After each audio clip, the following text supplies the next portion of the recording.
नमस्कार, स्वागत है आपका एमपी तक पर। मैं हूं रवीश पाल सिंह।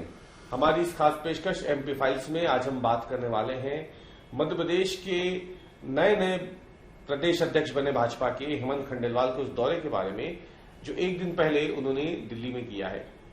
इस दौरे पर चर्चा इसलिए हो रही है क्योंकि पहली बार प्रदेश अध्यक्ष बनने के बाद हेमंत खंडेलवाल दिल्ली पहुंचे, लेकिन एक ही दिन में उन्होंने 8 बड़े नेताओं से मुलाकात की दिल्ली में।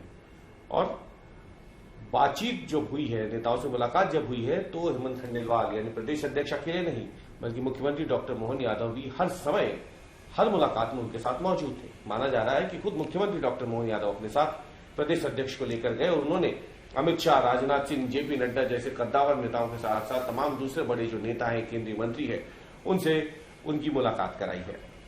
अब जाहिर सी बात है, प्रदेश अध्यक्ष और मुख्यमंत्री का एक साथ इतने सारे नेताओं से एक ही दिन में मिलना इशारा कर रहा है कि क्या हेमंत खंडेलवाल अपनी नई टीम के लिए तैयार हो रहे हैं। नई कार्यकारिणी के साथ साथ क्या निगम और मंडलों की नियुक्तियों पर जो शंका के बादल इतने दिन से मंडरा रहे हैं वो हट सकते हैं, क्या नियुक्तियां शुरू हो सकती हैं। इसी पर आज हम चर्चा करेंगे और हमारे साथ मौजूद हैं प्रदेश के वरिष्ठ पत्रकार रिजवान अहमद सिद्दीकी जी। रिजवान जी, मुलाकात तो हुई और एक से नहीं कईयों से हुई, एक साथ हुई, तो बात क्या हुई? बिल्कुल रवि जी, बहुत महत्वपूर्ण बात है। वैसे सियासत में हाथी की दांत कर रही होती है, खाने की और दिखाने की और जो बातें बताने की होती हैं वो बाहर बताई जाती हैं। और मुलाकात हुई, क्या बात हुई, तो कुछ बात बताई जाती है और कुछ बात छुपाई जाती है। लेकिन मुझे जहाँ तक याद आता है, मुख्यमंत्री और उनके साथ प्रदेश अध्यक्ष, अगर मैं मुख्यमंत्री का ही अगर इसको मान लूँ, तो एक साथ मैंने किसी भी मुख्यमंत्री को इतने ढेर सारे दिग्गज नेताओं के साथ एक दिन में मिलते हुए मुझे याद नहीं आता। हम गिनती लगा रहे थे, 8 लोग हैं जिनसे वो एक दिन में ही उनकी मुलाकात हुई।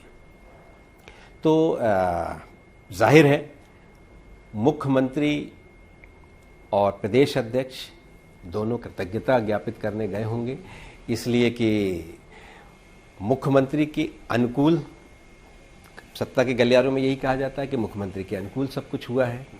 और हेमंत खंडेलवाल को भी अपेक्षाकृत वो जिस कैलिबर के नेता हैं या जिस अंदाज के नेता हैं, वो बहुत पदों में रहने की उनकी बहुत अपेक्षा नहीं है। जैसा वो आपके कार्यक्रम में कल भी बता रहे थे, वो तो चुनाव भी नहीं लड़ना चाहते थे।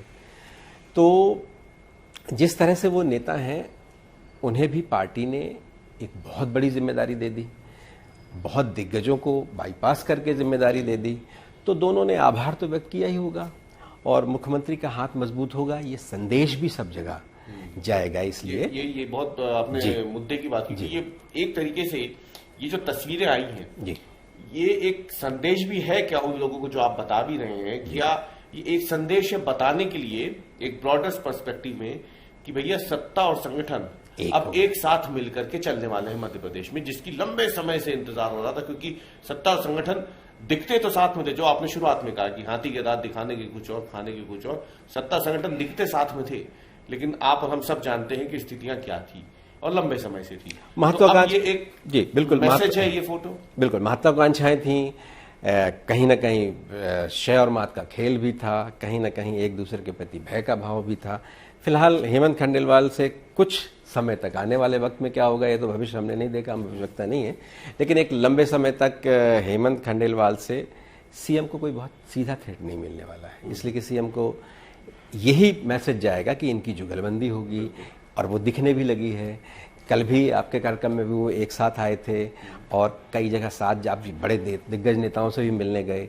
अमित शाह से मुलाकात, राजनाथ सिंह से मुलाकात, जेपी नड्डा से मुलाकात और बड़े नेताओं से सबसे मुलाकात जो उनकी हुई है, प्रहलाद जोशी हो, मेघवाल हो, हमारे मध्य प्रदेश से एक सांसद हैं वो भी केंद्रीय राज्य मंत्री हैं मुरुगन, उनसे भी मुलाकात, सबसे मुलाकात हुई।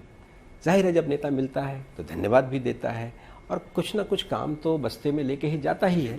लेकिन बस्ते के काम से ज़्यादा इस समय ये था कि दोनों जोड़ियां आशीर्वाद लेने गई थी कि आपने हमें हमारी इच्छा के अनुरूप एक साथ जोड़ दिया है और ये गठबंधन बहुत मजबूत हो जाए। ये जो धुरी दो सत्ता में दो तरह की धुरी होती है सियासत में, एक संगठन है एक सत्ता है, तो ये बहुत मजबूत हो जाए और इसकी मजबूती का संदेश इन बड़े नेताओं के साथ तस्वीर खिंचाकर भी एक संदेश दिया जाता है, और ये संदेश मध्य प्रदेश को तो उन सारे लोगों को है कि अब यही जोड़ी जो है, यही सर्वमान जोड़ी है, इसी के हिसाब से चलना होगा। और मुख्यमंत्री एक तरह से सर्वमान नेता की तरह दिखने भी लगे, इसलिए कि सत्ता के गलियारों में खासतौर से मंत्रालय और मुख्यमंत्री की चीजों को लेकर जिस तरह की कई तरह गासिप्स जो चल रहे हैं, कुछ चीजें बहुत हैं भी, तो जो चल रहे हैं उसमें मुख्यमंत्री के लिए यह सबसे बड़ी राहत की चीज है कि अध्यक्ष उनके अनुकूल हो गया है और वो दोनों एक साथ मिलने गए थे, इसके लिए धन्यवाद देने गए थे, मुझे तो लगता है।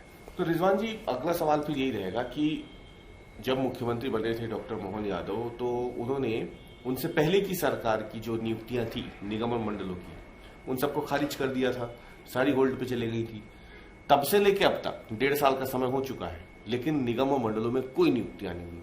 छिटपुट इक्का दुक्का अगर हम देखें तो हुई जरूर है, लेकिन माना यही जा रहा था सियासी गलियारों में कि सत्ता और संगठन के बीच जो खींचतान है उसकी वजह से ही ये नियुक्तियां होल्ड पर है, या फिर इंतजार हो रहा था कि क्योंकि एक्सटेंडेड पीरियड में चल रहे थे वीडी शर्मा, तो इंतजार हो रहा था कि इनका कार्यकाल जिस दिन भी खत्म हो, अगला अध्यक्ष जब बने उनके साथ मिलकर के अपनी टीम बनाई जाए, निगम मंडलों में नियुक्तियां की जाए। तो अब जब दोनों मुख्यमंत्री हों या प्रदेश अध्यक्ष हों, दोनों की सुरताल एक जैसे दिख रहे हैं, तो अब आपको लगता है कि लंबे समय से जो होल्ड पे था निगम मंडलों, क्योंकि इतने लंबे समय तक निगम मंडलों में नियुक्तियां ना हुई हूं, ऐसा तो होते हुए कभी दिखा नहीं है पूर्व में, इतिहास में भी मध्य प्रदेश में, तो अब लगता है कि अब इस पे जो शंका के बादल थे अब हटना शुरू होंगे और अब नियुक्तियां शुरू हो जाएंगी। बहुत महत्वपूर्ण सवाल है आपका, और इसमें बहुत ढेर सारी चीजें छुपी हुई भी हैं। देखिए, वीडी शर्मा अध्यक्ष थे, तकरीबन 2 कार्यकाल उन्होंने पूरा किया, और वीडी शर्मा ने एक तरह से जो उनके विश्वास पात्र साथी थे उनको उन्होंने तकरीबन मध्य प्रदेश के संगठन में सेट कर दिया। उनको सबको स्थान मिल गया है, और ज्यादातर उसमें बहुत ढेर सारे जिला अध्यक्ष भी बन गए। पीछे भी जिला अध्यक्ष तकरीबन उन्हीं के पसंद के थे, अभी भी बन गए हैं। वो अध्यक्ष रहते, जबकि वो निवृत्तमान अध्यक्ष होने वाले थे, सबको मालूम था कि वीडी शर्मा अब जा रहे हैं, लेकिन उसके बाद भी उन्होंने बहुत रणनीतिक तौर पर मध्य प्रदेश में जो संगठन है, आधे से अधिक प्रदेश के जो जिले हैं, वो सीधे वीडी शर्मा के विश्वास पात्र लोग हैं, वो उनको ही वहां मौका मिला है। हेमंत खंडेलवाल को हो सकता है आने वाले वक्त में इस छाया से कहीं ना कहीं 2-4 होना पड़े, या अपनी नई रणनीति बनाना पड़े, हिदायत देना पड़े, हो सकता है किसी को एलिमिनेट भी करना पड़े। लेकिन अभी संगठन में प्रदेश कार्यकारिणी में किस तरह से लोग होंगे, क्या होंगे, ये तो जाहिर है कि मुख्यमंत्री और अध्यक्ष की पसंद का बहुत ज्यादा कुछ होगा। लेकिन अभी तो जो जिलों में जो भी चीजें हैं वो वीडी शर्मा की और बाकी दिग्गज नेताओं की, खासतौर से वीडी शर्मा की पसंद के हैं। तो मुख्यमंत्री के प्रदेश अध्यक्ष के लिए एक बड़ी चुनौती है। मुख्यमंत्री के सामने भी यही एक चुनौती थी कि वीडी शर्मा ने इसमें सब अपने लोगों को एक मौका दे दिया था। आगे भी अगर वीडी शर्मा के साथ और जो संगठन महामंत्री हैं उनके साथ भी समन्वय को लेकर कई तरह की चर्चाएं होती रही हैं हमारे बीच में, तो एक अनुकूल वातावरण न होने की वजह से ये चीज़ें टल रही थी। अब मुख्यमंत्री अपनी पसंद से और ख़ास तौर से अध्यक्ष और बाकी सारे लोगों के समन्वय से वो लोगों को बना लेंगे। नहीं तो पहले ये हालात होते कि संगठन में भी उन्हीं का वर्चस्व होता और इसमें भी उन्हीं का वर्चस्व होता, शायद इसलिए वो टाल रहे थे इसको। लेकिन इससे कार्यकर्ता का बहुत नुकसान होता है इन सब चीज़ों से, इसलिए कि कार्यकर्ता तो उसको बहुत छोटी छोटी चीज़ें ही मिलती हैं, लेकिन ऐसे समय में भी आप 1.5 साल तक उसको इंतजार करवा दें। अब 6 महीने तो कम से कम इसमें भी लगेगा, अभी कार्यकारिणी बना रहे हैं, सब कर रहे हैं, तो कार्यकर्ता का एक बहुत लंबा समय जो उसको एक अवसर मिल सकता था वो अवसर जाता है। तो ये जो मुलाकातें हुई हैं इसमें अगर हम देखें तो केंद्रीय मंत्रियों से भी मुलाकातें हुई हैं, गृह मंत्री हों, रक्षा मंत्री हों, या फिर हम बाकी मंत्रियों की, राज्य मंत्रियों की बात करें, क्या प्रदेश अध्यक्ष सिर्फ इसीलिए गए थे कि उन्हें धन्यवाद ज्ञापित करना था, या फिर आगे भविष्य में कुछ और संभावनाएं भी मध्य प्रदेश में होती हुई दिख रही है? कैबिनेट विस्तार भी उनमें से एक है, क्योंकि ये मुलाकात सिर्फ धन्यवाद ज्ञापित करने वाली होती तो फिर प्रधानमंत्री भी उनमें से एक होते, जाहिर सी बात है संगठन महामंत्री BL संतोष से भी मुलाकात होती। तो ये मुलाकात सिर्फ एक धन्यवाद ज्ञापित करने वाली मुलाकात से आगे की भी कुछ रणनीति की मुलाकात हो सकती है क्या? क्या इसकी कोई संभावना आपको दिख रही है?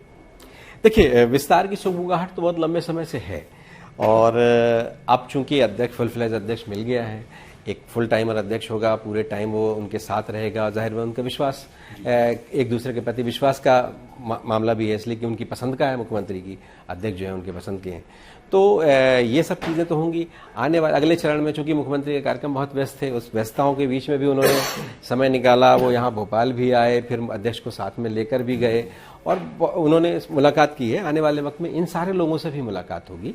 देखिए, धन्यवाद तो दिया ही होगा, हर हाल में धन्यवाद दिया होगा, इसलिए कि एक बड़ा अवसर मिला है प्रदेश अध्यक्ष हेमंत खंडेलवाल को, एक बड़ा अवसर मिला है और वो अवसर ऐसा लोग जबकि उसमें बहुत दिग्गज जो है उनके नाम चर्चा में भी आते रहे, तो ये तो है। और राजनाथ सिंह को मध्य प्रदेश के लिए न्योता भी दिया गया है, राजनाथ सिंह को मध्य प्रदेश के कार्यक्रम के लिए न्योता भी दिया है उन्होंने।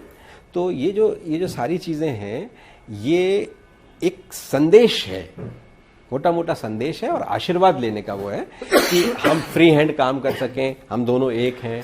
आप देख रहे हैं कि दोनों आजू बाजू लोगों के नेताओं के खड़े हो रहे हैं, तस्वीर बॉडी लैंग्वेज ही ये बताती है इस तरह की परिस्थितियों को। चलिए, बहुत बहुत धन्यवाद हमसे बात करने के लिए रिजवान जी। तो क्या मुलाकात हुई है, इस पर हमने चर्चा करने की कोशिश की। जाहिर सी बात है, सियासत का लंबा चौड़ा अनुभव है रिपोर्टिंग का, रिजवान जी को तो बता भी रहे हैं कि ये मुलाकात सिर्फ एक धन्यवाद ज्ञापित करने की मुलाकात से कहीं ज्यादा मध्य प्रदेश में हेमंत खंडेलवाल की नई टीम और मुख्यमंत्री डॉक्टर मोहन यादव की एक नई टीम को लेकर के भी मुलाकात हो सकती है। और ये जो बैठकें हुई हैं, ये मुलाकातें जो हुई है, हो सकता है आने वाले समय में इसका असर सूबे की सियासत पर साफ तौर पर देखने को भी मिलेगा। आज के विश्लेषण में इतना ही। कल हम फिर हाजिर होंगे एक नए मुद्दे के साथ, नए विश्लेषण के साथ। तब तक के लिए धन्यवाद।